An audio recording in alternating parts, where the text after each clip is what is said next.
I'm Daemonxel, and I want to talk to you today about Diablo.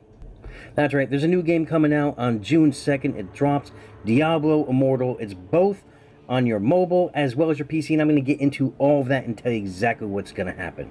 Now, obviously, this is my first video on Diablo Immortal. You may know me from my Eve Echoes coverage, but if you're new to the channel and you like what you see, feel free to go ahead and tag that subscribe button and ring that bell so you can stay up to date with everything that my channel has to offer. Now, I've played all the Diablos. I love Diablo. The first one, the second one, the third one, even I played it on its launch, that rocky beginning it had. And if you haven't heard of Diablo Immortal, or if you are a huge Diablo fan and you know what I'm talking about, that infamous 2018 BlizzCon. Do you guys not have phones? Yeah, you guys all have phones, right? That's right, the infamous, do you not have phones?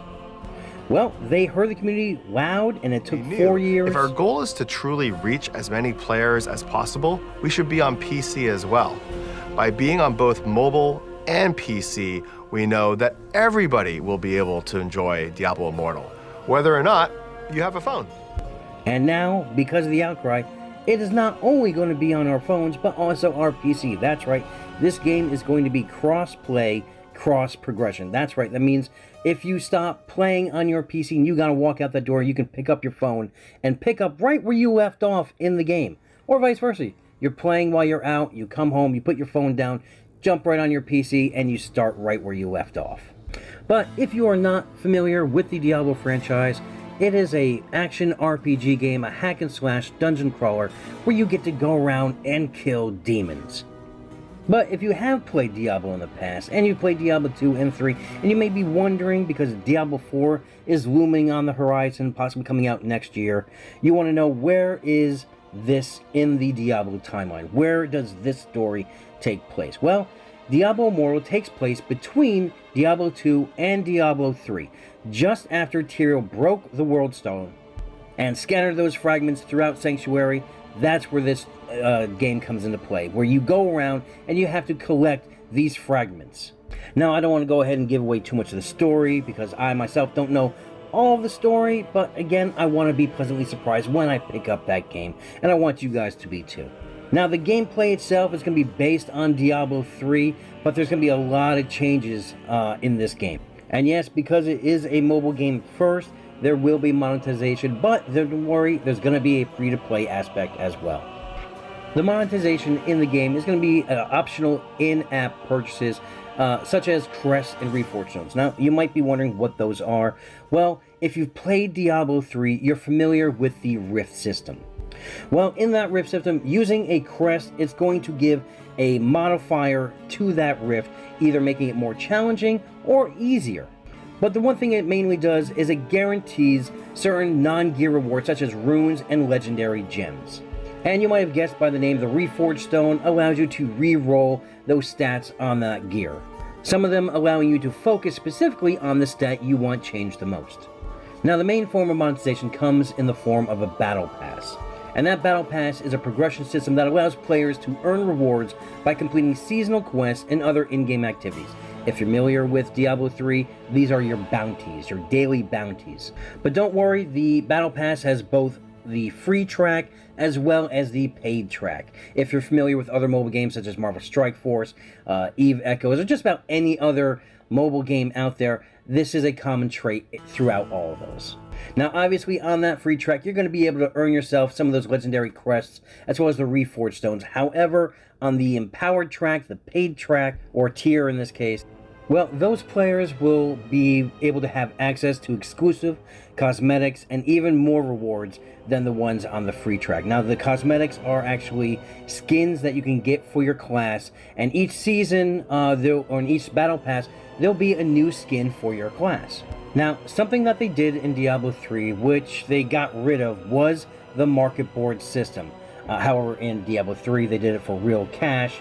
They're not doing that this time, but there is a market system in Diablo Immortal, and it's going to connect people with anonymous buyers and sellers, and there are going to be limits on what you can and cannot put on that market. Now, you're not going to be able to get gear on this market, because in Diablo, the best part is getting that loot pile when you kill these big demons or if you come across it, a treasure goblin. Because face it, that's why we all love this game. That's why we grind to get those big piles and see those arcs of light shoot up into the sky of what the items may be. You know, green, purple, red, orange. We're looking for those legendary items. But the marketplace itself will be a possible source of other materials, like supplementary materials and legendary gems. Now, this is also a way for those free-to-play players who chose never to make an in-game purchase to exchange items that they find for additional in-game currency, beyond what they can earn by just playing the game. Now, to start off, the game is going to have 3 forms of currency: gold, platinum, and eternal orbs. Now, gold is going to be the same as every other Diablo. It's going to be your main source of income, and it's going to act the same way. Now, platinum can be earned through daily gameplay activities or purchased with real money. That's going to be your top tier currency. Now, you can also earn those platinum credits by selling items on the market, and platinum is used for activities such as exchanging goods on the market or crafting charms. Now, eternal orbs can only be gotten with real money currency and can only be used for purchasing platinum. Basically, in the main game I cover, Eve Echoes, AUR would basically be your eternal orbs, and you're exchanging that for platinum, which in Eve Echoes would be the equivalent of Plex. But those eternal orbs can also be used for items such as Battle Pass, specialized reforged stones, crests, and other cosmetics. Now, let's walk away from the monetization for a minute and let's get into the game itself. You're probably wondering, what classes are available on launch in this game? Well, you have the iconic, legendary Barbarian. The Barbarian is back with axe at the ready to cleave any demons that get in its way. Of course, it's going to have its iconic moves, such as the Whirlwind, and if you are one of those tanks that like to be up front, right in the action, then this is probably the class for you. Next up is the Crusader, the Holy Warrior. If you love sword and shield action, then this is your class. Use those power-up buffs to bring down some divine justice on these demons. Next, we have the Demon Hunter. With its iconic crossbow action, you can flit across the screen and light up everything with multiple arrows and devastating attacks. Next up is the truly undisputed master of melee, the Monk. The perfect class, using its reliance on buffs and agility to get up front and personal with its enemies. Next up is the Necromancer class with its shield and scythe ready. It's the one summoner class in Diablo, utilizing its dark magic to force the dead back to fight for it. And lastly, the other iconic class, the Wizard class for Diablo Immortal. This spellslinger uses its elemental prowess to pull all natural powers to rain down upon the Horde. And those are your first 7 starting classes in Diablo Immortal. Unfortunately, the one class that I love that came out with Diablo 3 is not in the game at launch, so I'm told. That is the Witch Doctor. Now, hopefully it will come out later on in the game, either as a DLC or just an expansion of the game itself. But that is the class I mostly want to play. But until then, I'm probably going to lean towards either the Wizard, possibly the Barbarian, or more personally, the Necromancer. Now, the gameplay is extremely polished on both the phone and the PC. Control-wise, you're going to use your phone, but the beauty of it is you can use a Bluetooth controller for your phone to make everything easier. Now, this controller can also pair up with your computer to play that way as well. But if you are not a controller player, don't worry. You can use mouse and keyboard. They did enable that feature for the PC. And don't worry, it's not point and move anymore. You can use the WASD keys to move your character around, because this version is a little bit more fast-paced, so you can cast and do abilities on the go.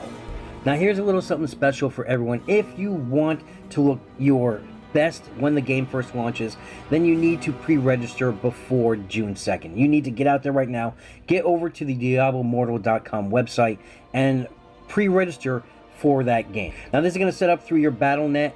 You don't want to just do it through the iOS store or the Android App Store, because you need to do it through the website. Now, what this is going to do, because there are already 30 million players who have already pre-registered, it's going to unlock a new skin for you called the Horadric set.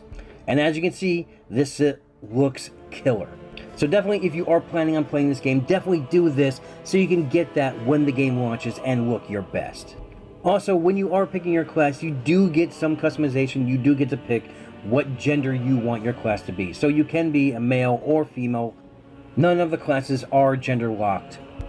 And that's pretty much everything you need to know before the game drops on June 2nd. Now, on the channel, we are going to be touching base as we get closer. We're going to look at some of the dungeons. We're going to look at something called the Cycle of Strife, which is going to be in the game.